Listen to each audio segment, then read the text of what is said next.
안녕하세요. 구독자 여러분 반갑습니다. 주식톡입니다. 11월 첫 거래일 예상치 못한 20% 이상 급등세를 연출했는데요. 호재가 드디어 반응해주는 모습이 나와주었습니다. 오늘 영상에서는 이슈들 체크와 그리고 수급, 차트 간단하게만 살펴보도록 하겠습니다. 제가 최근에 바쁜 일이 좀 있어서 매일 영상은 올려드리진 못할 것 같고 이슈와 움직임이 있을 때 좀 중점적으로 영상 올려드리도록 하겠습니다. 구독과 좋아요 한 번씩 눌러주시고 소통하는 방송인 만큼 궁금한 점 있다면 댓글 달아주시면 되겠습니다. 주식톡 유튜브 채널은 유한타증권사와 제휴를 맺고 있고 유한타만 사용해 주신다면 이렇게 무료방 초대해 드리고 있습니다. 작년 7월부터 1년이 넘는 기간 동안 무료로 도와드리고 있는데요. 매일매일 두산 에너빌리티 실시간 대응이라던가 종목 추천 그리고 시장 상황 매매에 도움되는 정보들을 드리고 있습니다. 지난 10월달을 좀 돌이켜보면 7개 종목을 추천을 드렸는데요. LX 인터내셔널 5.3%, KB금융 5%, 코스모 신소재 6%, 3개는 수익 청산을 드렸고 현재 기준 레이크 머트리얼즈, 후성, 하나기술, 그리고 어제 추천드렸던 아모 그린텍까지 4개는 모두 수익권에 머물고 있습니다. 주식은 팔알이 인내라는 말이 있듯이 적극적으로 매매해야 될 때 그리고 종목이 좀 쉬어가야 할 때 타이밍도 중요하다고 생각합니다. 두산 에너빌리티 오늘 급등으로 인해서 어떻게 앞으로 대응할지 모르겠다는 분들이나 좀 안정적으로 수익 보고 싶으신 분들은 부담 갖지 마시고 무료 정보방 참여 요청해 주시면 되겠습니다. 관심 있으신 분들은 여기 번호로 문자 하나 남겨주시면 되겠습니다. 그럼 구독, 좋아요 눌러주셨으면 영상 시작을 해볼게요. 먼저 오늘 주가를 이렇게 올릴 수 있었던 호재에 대해서 체크해 보도록 하겠습니다. 지난 주말이죠. 폴란드 원전 수주가 미국의 웨스팅하우스로 돌아갔다는 소식에 어제 두산 에너빌리티 좀 2% 넘게 이렇게 하락을 하기도 했는데요. 오늘 다시 20% 가까운 급등이 나왔습니다. 어제 6시 이후로 나온 기사라 오늘 확실하게 반응해주는 모습이었습니다. 좀 읽어보도록 하겠습니다. 폴란드에 한국형 원전 수출한다. 아랍에미리트 이후 13년 만에 수주 문턱이다. 한국형 차세대 원자력 발전소인 APR 1400의 수출길이 13년 만에 열렸다. 2009년 바라카 원전 수주 이후 유럽 국가 중에서는 처음으로 폴란드의 한국형 원전을 수출하게 되는 것이다. 산통부와 폴란드 국유재산부는 31일 이창양 산업부 장관과 폴란드 부총리 겸 국유재산부 장관이 참석한 가운데 폴란드 퐁트누프 지역의 원전 개발 계획 수립과 관련한 양해각서를 체결했다. 협약서에는 한수원이 폴란드 민간발전사 제팍 그리고 폴란드 전력공사와 추진하는 프로젝트의 원전 협력을 양국이 지원하고 주기적으로 정보를 공유하며 협력을 확대한다는 내용이 담겼다. 양국의 양해각서 체결식에 이어 황주호 한수원 사장은 제팍 회장 그리고 폴란드 전력공사 사장과 관련 사업에 대한 협력 의향서를 교환했다. 이 프로젝트는 한수원, 제팍 그리고 폴란드 전력공사 3사가 폴란드 수도 바르샤바에서 서쪽으로 240km 떨어진 지역에 APR 1400 기술을 기반으로 원전을 짓는다는 내용을 골자로 하고 있다. 현재 가동 중인 석탄 화력 발전소를 철거하고 원전을 새로 짓는다. 폴란드 에너지 정책 2040에 포함된 폴란드 정부의 기존 원전 계획을 보완하기 위해 민간 기업 주도로 새롭게 추진되는 사업이다. 폴란드 정부 주도로 추진되던 6에서 9기가와트 규모 가압경수로 6기 건설은 최근 미국 웨스팅하우스가 수주했지만 민간 주도의 별도 사업은 한수원이 계약에 유리한 고지를 선점하게 되었다. 세계사는 올해 말까지 소요 예산, 자금 조달, 예산 공정 등이 담긴 개발 계획을 마련할 계획이다. 박일준 산업부 제2차관은 폴란드 퐁트누프의 한국형 원전 2기에서 4기를 건설할 예정이라며 양국의 협약서에 APR 1400이라는 단어가 명시됐고 폴란드 부총리까지 방문해 추진되는 프로젝트로 사실상 13년 만에 한국형 차세대 원전을 수출하게 된 것이라고 설명했다. 아울러 원전 생태계 복원을 기치로 내건 윤석열 정부 출범 이후 3조 원 규모 이집트 엘다바 원전 사업 참여에 이어 두 번째 원전 사업 평가를 올리게 된 셈이다. 폴란드 원전 프로젝트는 2009년 아시아, 올해 아프리카에 이어 유럽 원전 시장 진출에 교두보까지 확보했다는 의미가 큰 것으로 평가가 된다. 최종 계약 시 지난 8월 이집트 엘다바 프로젝트에 이어 일감 부족으로 어려움을 겪는 원전업계의 활력을 불어일으킬 것으로 기대된다고 강조했습니다. 1차에 대한 사업은 미국에 넘어가면서 고배를 마셨지만 또 2차 민간 주도의 사업은 한수원의 수주가 거의 유력시되는 상황입니다.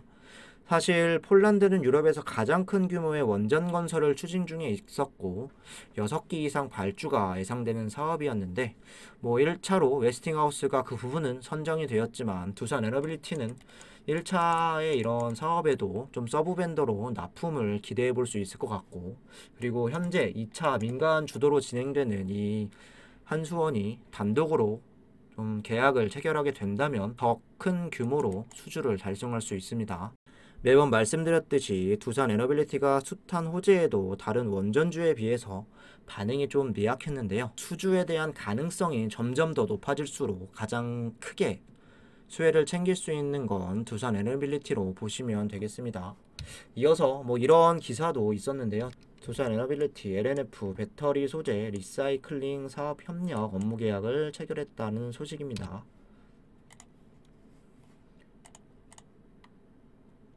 간단히만 보겠습니다. 두산 에너빌리티가 LNF 협력 강화로 친환경 리튬 생산 사업의 속도를 냅니다.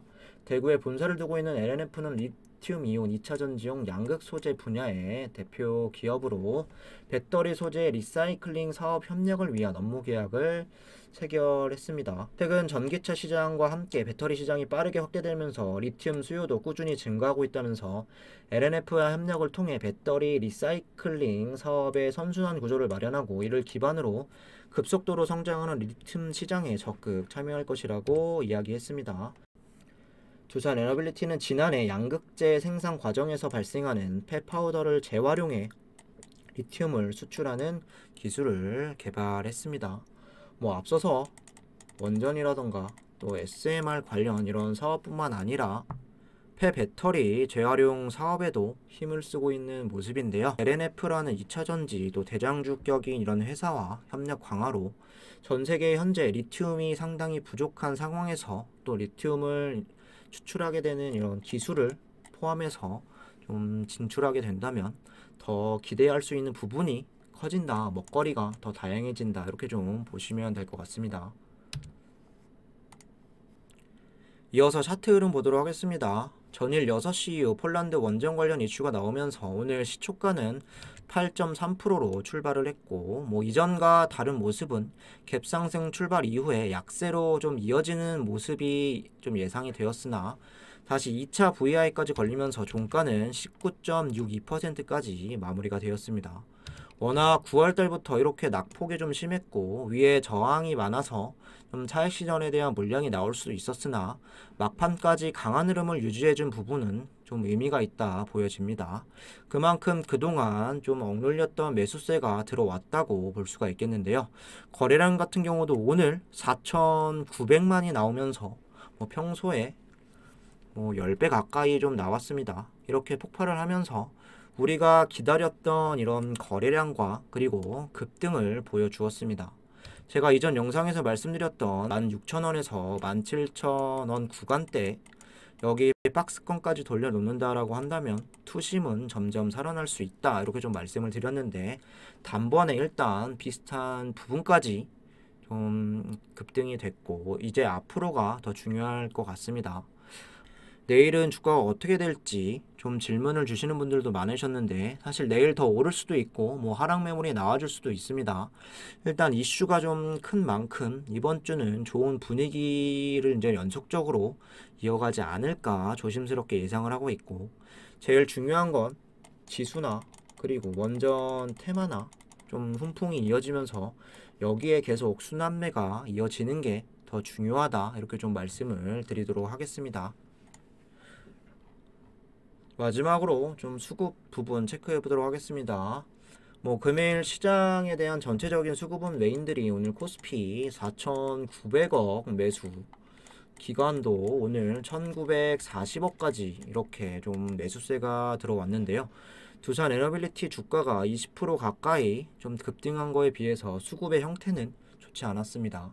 뭐 오랜만에 이런 이슈들로 인해서 개인들이 좀 크게 반응을 했고 기타 법인에서 30만 주 가까이 순매수를 좀 쳐주기는 했으나 웨이는 오는 68만 주 순매도, 기관도 66만 주 매도로 잡혔습니다. 물론 개인 창구라고 해도 모두 우리와 같은 개인이라고 볼 수도 없고 분명 여기 107만 주에 좀 세력들 물량이 좀 포함이 돼서 개인 창구를 활용해서 이렇게 주가를 올렸을 겁니다. 다만 외인과 기관은 장중에도 좀 순매수로 뭐 전환이 되거나 잡힌 적은 없었고 오늘 외국계 JP모건 같은 경우도 39만 주 이탈, 좀 우려스러운 부분은 연기금이 오늘도 21만 주 던졌습니다. 10월 13일 이후로 한 번도 연기금은 매수세를 보이지 않은 점은 좀 불안한 요소로 봐야 할 것 같습니다. 일단 내일 어떻게 좀 방향성을 잡아갈지 수급들 계속 잘 체크해 보셔야 할 것 같습니다. 이어서 공매도 보시면 4.96%의 비율로 뭐 최근과 좀 비교했을 때 소폭 증가하기는 했으나 엄청 많은 이런 비율이 상승했다고 보기엔 어렵습니다. 전체 거래량이 오늘 4,900만, 평소보다 10배가 넘는 이런 거래량이 좀 나왔기 때문에 공매 수량도 245만 주나 잡혔습니다. 공매도 수량 대비 그래도 20%를 계속 좀 유지했다는 건 너무 공매가 많다라는 부분에 나쁘게 보실 필요는 없을 것 같습니다. 공매 잔고를 좀 확인을 해볼게요. 10월 27일 확인할 수 있는 가장 또 최신으로 볼 수 있는데 1195만 주로 전일 대비 50만 주 가량 좀 감소를 했고 대처 거래를 좀 보셔도 10월 31일 기준 잔고 수량 2,879만 주, 잔고 금액이 3,800억 수준을 또 여전히 유지하고 있습니다. 오늘 또 책정되는 이런 대차에 대한 수량과 금액이 어떻게 좀 집계가 되는지 앞으로 좀 살펴보셔야 하겠습니다. 오늘 영상은 간단하게만 보도록 하고 영상을 현재 녹화하는 시점이 아직 실적 발표가 되지 않는 이런 시점이기 때문에 추후의 움직임을 보면서 시간의 거래라던가 체크를 해봐야 될 것 같습니다. 이상으로 영상 마무리하도록 하겠습니다. 구독과 좋아요 안 누르신 분들은 다시 한 번씩 부탁드리고 두산 에너빌리티 같이 대응하고 싶으신 분들이나 좀 꾸준하게 수익 챙기고 싶으신 분들은 유한타증권사만 사용하면 모든 게 무료다 설명을 드렸습니다.